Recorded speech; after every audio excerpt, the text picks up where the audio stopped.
Secretary Mnuchin, let's return to Treasury's plan that lays out several conditions to meet before ending the conservatorship of the GSEs. We've touched on capital requirements here this morning. I think in an indirect way we've discussed ensuring that there's no market disruption. Can you expand for a moment on the timeline that Treasury is looking at to meet these conditions and to perhaps end the conservatorship? Thank you. It's a pleasure to have a question on this subject. First of all, I think as we've addressed, these bipartisan concerns are something that need to be addressed before we take these entities out of conservatorship. The first step was Director Calabria and I amended an agreement to make sure that the entities could retain capital. A critical part is to make sure there is proper capital before we would consider ending conservatorship. The plan also recommends reforms to protect the U.S. taxpayer. Could you expand on what reforms are needed to ensure that shareholders, not taxpayers, bear the losses during any potential future downturn? I think the first issue is, again, to make sure we have proper capital. The second issue is to make sure that the director has appropriate reforms and that there is proper underwriting and proper allocations.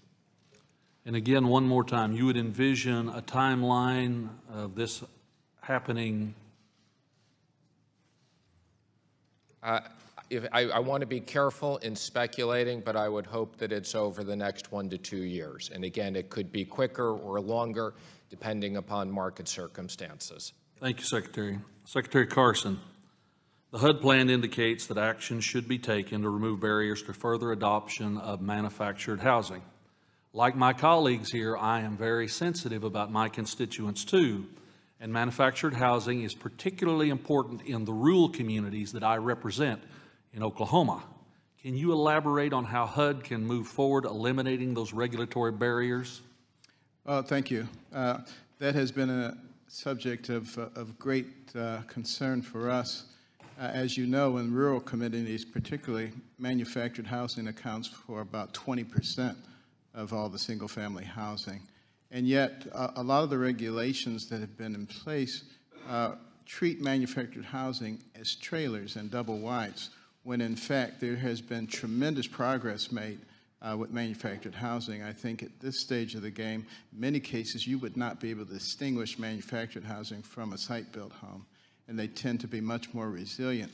And therefore, it's really an updating that needs to be done, and we have concentrated a lot of effort on that and making extremely good progress.